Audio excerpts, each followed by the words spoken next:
Hello, everyone, and welcome to the Dating Without Nipples podcast, where we go topless, taking the top off of shame, ditching conformity, and talking about loving ourselves in our birthday suits, feeling beautiful, scars, warts, and all.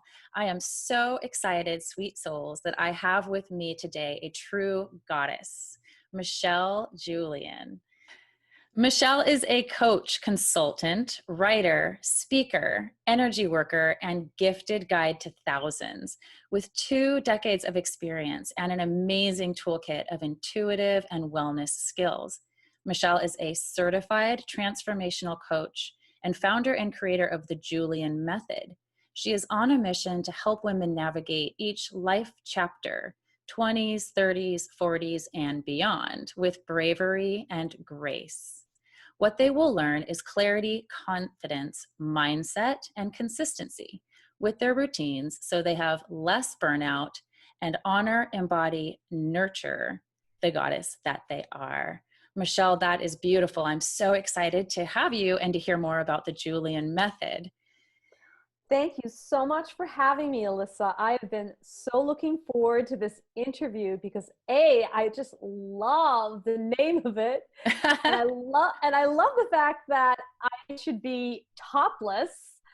That sounds super cool. I think that you'll be getting quite a lot of fans wanting to listen and potentially watch your podcast. Yeah, it's a lot of fun. And I also invite our audience to join the Topless Goddess Facebook group. And I can only tell you how many men I have that just see the name of that and want to participate. So it's a little bit more than I can handle to look at each profile and see what perspective they're coming from. So topless being a metaphor really for taking the top off of conformity, expectations, standards, all of those things, and being who we truly are. I know that you've been on that journey, have truly embodied that. And I would love to hear more about what you're doing. And maybe first to start with, how did you get into what you're doing? How did you find your own goddessness? Well, it was really kind of like an accident, really. I've had 4 near-death accidents, and the one that was a major pivot in my life was actually a motorcycle accident that I had when I was about, I would say, 30-ish. And I was on a date, talking about dating. I was actually, I actually met this person online, and we were going on a date, and we were on his motorcycle. And we ended up coming to this intersection that was very dangerous, and I knew that it was dangerous. So I whispered in his ear and I said, "You need to slow down. This is a dangerous intersection." And he just went like that. And we came to a stop, and the car to the left waved us to come, and we proceeded. And that car started coming right at us after he had already said come. And it turned out that he was actually drunk. So that was the reason why he made that error. And before I knew it, I was flying up off the motorcycle, and I landed on my butt. I broke my pelvis. And my boyfriend at the time was running after the motorcycle to prevent it from crashing into the other car, because it was a 5-way intersection. And it turned out that he prevented his motorcycle crashing into the other car. He was like Hercules. I was like, oh my God, who is this guy? Because this was maybe the 3rd or 4th date. Wow. So yeah, talk about taking your chances on a date. Yeah. So I ended up in the hospital and with a broken pelvis. And what I discovered was that physical therapy was amazing, and that this was such an amazing modality to help me heal, that I stayed really curious about it and realized during the time I was working for a sales company, I was actually calling on law firms, and software is what I was selling. And I decided to take some time off and go through the recovery that I needed to go through to heal. And this is when I really had my aha moment to actually go back to school in physical therapy, massage therapy. And that's how I started my journey as my own entrepreneur, my own goddess journey.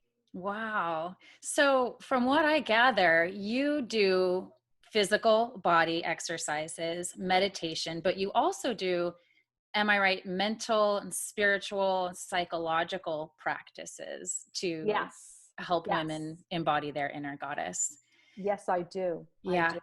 And in all of the development, it sounds like some wild and crazy dating times. It sounds like some big adventures and 4 near-death experiences. I can only imagine the perspective. The breast cancer for me was definitely, there were moments where it was really scary. And I had to think to myself, wow, what was the last thing I said to my kids today? Right. And I sometimes want to keep the life that I have. Obviously I love the surviving and the thriving. I'm so grateful for every breath, but there's a part of me that wants to always have a piece of that perspective that I got when I saw my life through the lens of really my mortality. So were there things that came up in one or all of those near-death experiences, that things that you decided you were just really ready to let go or really wanted to go after? Well, I really see my 4 near-death experiences as wake up calls, as a reminder that you are not in charge, that you actually are here for a divine mission as a soul on planet Earth. And I feel like with my 4 near-death experiences, because I actually went through a breast cancer scare as well, which again was a wake up call. It's all about stepping back and making sure that you are really fulfilling your purpose as a human being on this planet Earth. It's really about, let's all just step back, take a deep breath, and be kind and be helpful. And so for me, that seems like the reoccurring theme for me is, how am I being helpful? How am I being kind? How am I actually showing up and really making a difference? Because really, what is the point of actually being on this planet Earth if we're not really contributing in a positive way versus a negative way? Yes, absolutely. Growth and contribution, really, really important. It's interesting that you also came to the higher perspective of kindness. Sometimes I do a practice when I feel maybe that I'm a little bit out of alignment or I've lost that higher perspective. Sometimes at night, I will ask myself, if today were my very last, I'm so glad that and I see what comes up naturally. And it never fails to be really something very small, some seemingly insignificant little moment of kindness. But it's these things that when I just offer that question to myself, the fill and the space for the fill in the blank, what comes up is usually, I'm so glad I held the door open for that lady. I'm so glad I held my tongue when I was frustrated at my teenage daughter. I'm so glad that I did text that person back, even though it was a rhetorical question, and it's these little moments of kindness. They really do add up. And then I can't help but ask myself, well, why don't I stay in that place of openness and kindness all the time? What I find is that when I get in my head, when I start to have moments of shame, when I get caught up in certain rules or expectations or identities, it kind of boils down to insecurity, which is a lot what this podcast and these conversations are about. When are we more caught up in our insecurity and less available to be open and kind and focused on the smaller things? So, were there shifts in each of your experiences or in your life in general where you had certain insecurities? Do you deal with insecurities today? How does that show up for you? Oh yeah, I was very very insecure in high school. I was your typical high school insecure egomaniac, always looking in the mirror. And I think when I had that bicycle accident where I nearly died because I slit my neck and I had 64 stitches, um, I realized that it's not about me, right? It's not about me. Why are you so concerned about you? Because that's really what happens to us. We kind of personalize everything and we get in our ego, and that blocks us from really dropping into the heart and coming from the place of kindness and more about others, right? Mm-hmm. So as you know, as a high school student, I really, really feel that that wake up call really helped me stop worrying about me.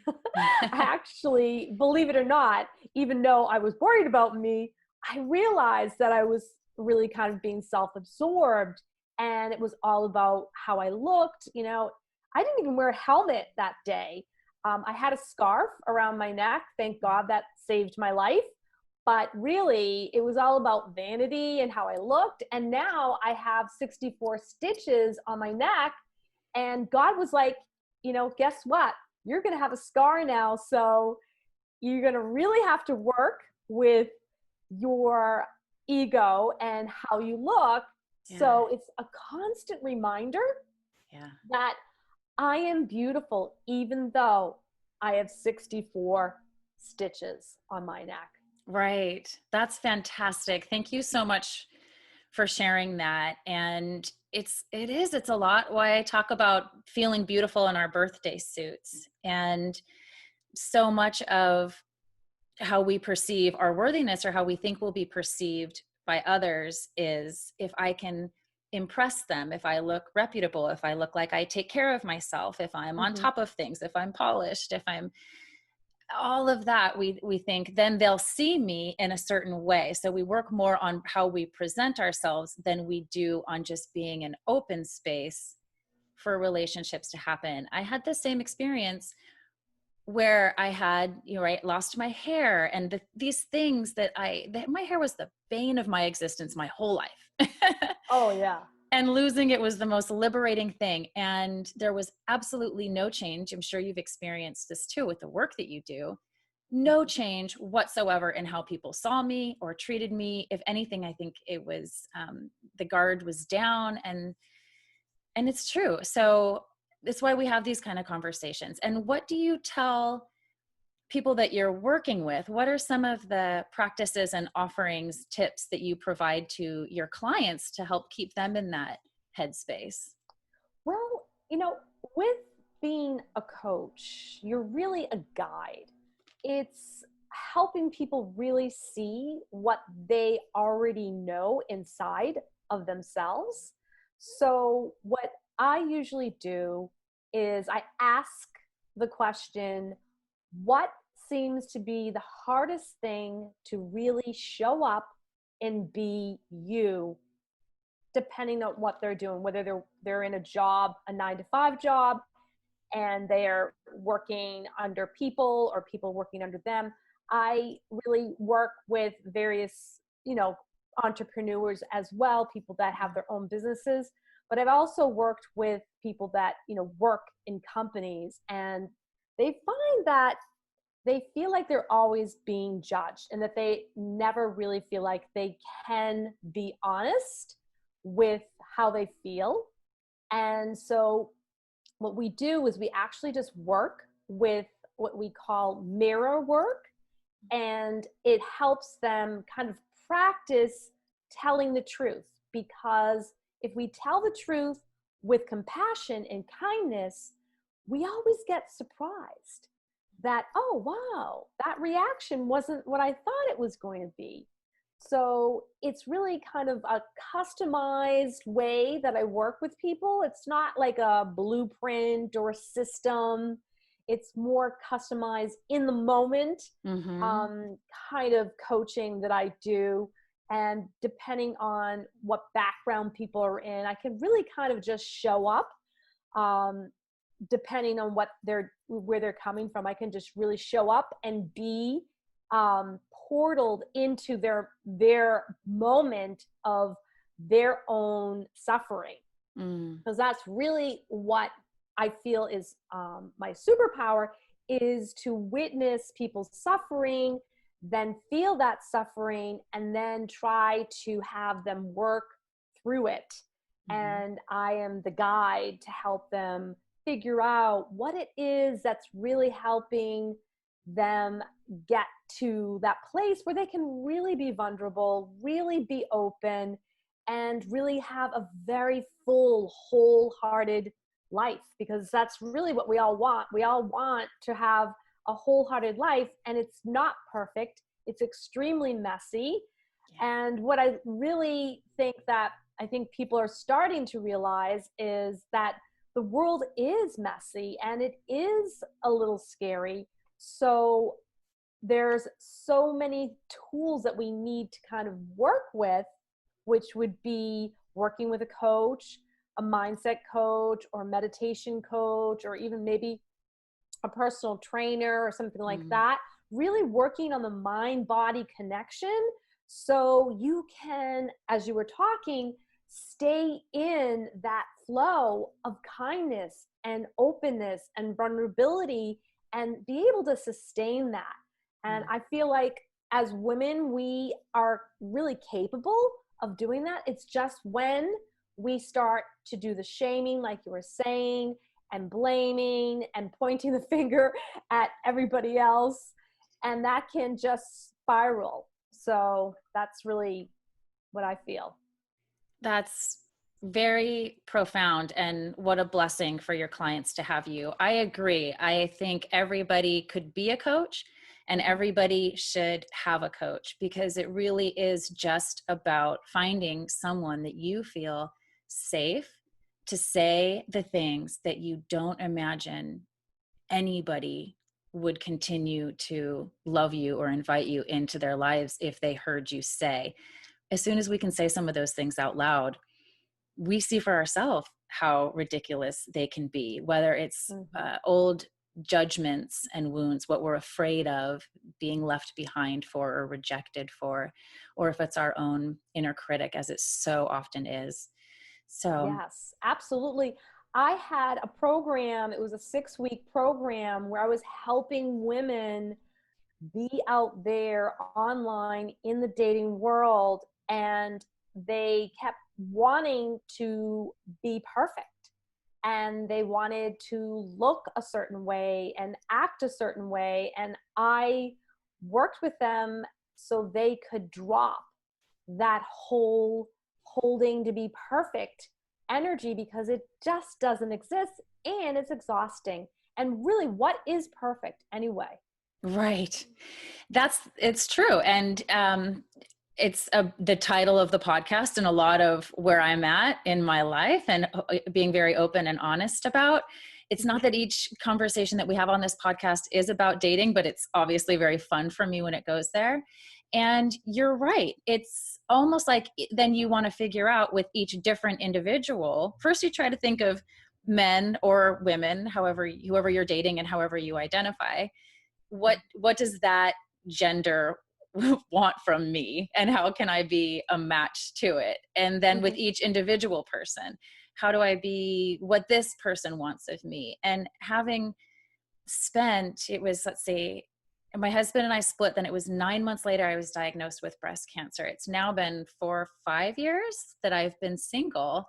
And Mm. there's, of course, this part of me that I'm so deeply, madly in love with that I don't want to leave or change or give up. And it's a little bit of a back and forth, to be honest with you, with I want to look Mm-hmm. pretty, I want to feel attractive, all these things. But in my Mm-hmm. mind, there's the thing that I imagine men want. And to navigate that, just to navigate really, like you say, being yourself, showing up as yourself. Mm-hmm. And you are also, I don't know if you still do relationship coaching, but I know that you are in one of the most beautiful relationships that I've known and seen. Do you want to give a shout out to your husband or your relationship, or any other Oh, yeah. relationship advice for people watching? Oh, I'd love it. Well, I think that my husband is a conscious king. And the reason why I say that is because he really does look at when he is not being conscious.